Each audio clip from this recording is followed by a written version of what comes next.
जय श्रीराम। आज आपण साजरा करतोय भक्त हनुमानाचा जन्मदिवस, हनुमान जन्मोत्सव। ज्याच्या अंगी अपार बळ, प्रचंड भक्ती आणि अत्यंत नम्रता सामावलेली आहे अशा पवनपुत्र हनुमानाची कथा, त्यांचं जीवन आणि आपल्याला त्यांच्याकडून काय शिकता येईल हे आजच्या या विशेष व्हिडिओत पाहणार आहोत। चला तर मग या दिवशी हनुमानाचं नाव घेऊन प्रारंभ करूया। संकटमोचन जय हनुमान। आज संपूर्ण भारतात असे एकही गाव नसेल जिथे मारुतीचा पार नाही, म्हणूनच जिथे पार नाही ते गाव नाही असे म्हटले जाते। मारुती किती लोकप्रिय आहे आणि जनसामान्यांच्या मनात किती खोलवर मारुतीचे स्थान आहे हे यातून स्पष्ट होते। कोणी रामाचा भक्त असतो तर कोणी कृष्णाचा वा देवीचा। 33 कोटी देवांपैकी जो तो आपल्याला आवडेल त्या देवाची भक्ती आराधना करतो। पण हे सारे भक्त मारुतीचे 100% भक्त असतात का?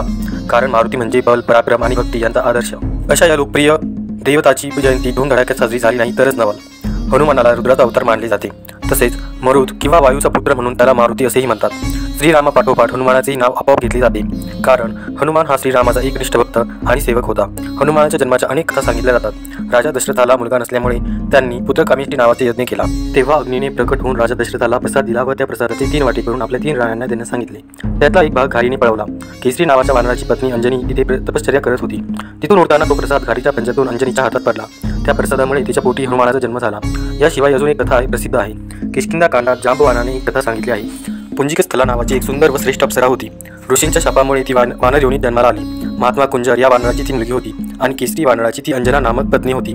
तिच्या तपश्चर्येवर प्रसन्न होऊन वायूने तुला वीर्यवान व बुद्धिसंपन्न पुत्र होईल। तो पुत्र महाधैर्यवान, महातेजस्वी, महाबलाढ्य व महापराक्रमी होऊन मार्ग उल्लंघून जाण्यात आणि उडी मारण्यात माझी बरोबरी करील असा तिला वर दिला। नंतर अंजनीने हनुमानाला जन्म दिला। जन्मल्यानंतर थोड्याच वेळात उगवत्या सूर्याला फळ आहे असे समजून हनुमानाने ती घेण्यासाठी आकाशात उडी घेतली। ते पाहून इंद्र रागावला व त्याने मारुतीला वज्र फेकून मारले। त्यामुळे त्याची डावी हनू मोडली। तेव्हापासून तो हनुमान या नावाने प्रसिद्ध झाला। हनुमान जयंती साऱ्या भारतात साजरी होत असली तरी रामायण महाभारतात हनुमानाच्या जन्मतिथीचा निर्देश नाही। आनंद रामायणात चैत्र शुद्ध एकादशीच्या दिवशी मघा नक्षत्रावर रिपुदमन हनुमानाचा जन्म झाल्याचे म्हटले आहे। अगस्त्य संहितेत कार्तिक वती चतुर्दशी मंगळवारी स्वाती नक्षत्र व मेष लग्नावर अंजनीच्या पोटी स्वतः शंकराने हनुमान स्वरूपात जन्म घेतला असे म्हटले आहे। हनुमानाच्या जन्मतिथी संबंधी महिना, वार, तिथी व वेळ यांत मतभेद आहेत। या सर्व तिथी निरनिराळ्या प्रांतात आजही साजऱ्या केल्या जातात। महाराष्ट्रात मात्र चैत्र पौर्णिमेलाच हनुमान जयंती साजरी करण्यात येते। शक्ती, नम्रता आणि बुद्धिमत्ता या गुणांचा संगम हनुमानाच्या व्यक्तिमत्वात दिसतो। तो श्रीरामाचा आदर्श सेवक तर होताच, राम लक्ष्मणाची भेट, सीतेचा शोध, लंकादहन, रावणाचा पराभव, संजीवन वनस्पतीसाठी द्रोणागिरी पर्वत उचलून आणण्याचा पराक्रम अशा प्रसंगांनी रामायणात हनुमानाचा प्रभाव जाणवतो। हनुमानाचा जन्म पौर्णिमेचा, परंतु सकाळच्या प्रहरातला ही वेळ साधून गावागावातील हनुमान मंदिरात हनुमानाची पूजा बांधून हनुमान जन्मोत्सव साजरा करण्यात येतो। समर्थ रामदास स्वामी यांनी स्थापन केलेल्या 11 मारुतीच्या ठिकाणी तर यात्रा असते। शिवशाहीची स्थापना होण्याआधी महाराष्ट्र तेजोहीन झाला होता। इथल्या समाज मनात रामदास स्वामींनी मारुतीच्या असंख्य मंदिरांची महाराष्ट्रात सर्वत्र स्थापना करून बलोपासनेला चालना दिली। त्यांचे हे कार्य शिवाजी महाराजांच्या स्वराज्य स्थापनेला पूरक असेच ठरले। मारुतीवर लोकांची अमाप श्रद्धा आणखी एका कारणासाठी आहे, भक्तांना तो आपला रक्षण करता वाटतो। विशेषतः 7:30च्या काळात मारुतीची उपासना केल्याने शनिदेवाचा प्रकोप होत नाही अशी समजूत आहे।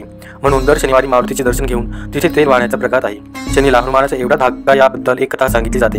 रावणाने नवग्रहांसोबत अनेक देवादिकांना लंकेच्या कारागृहात ठेवले होते। लंका दहनाच्या वेळी हनुमानाने सर्वांची सुटका केली।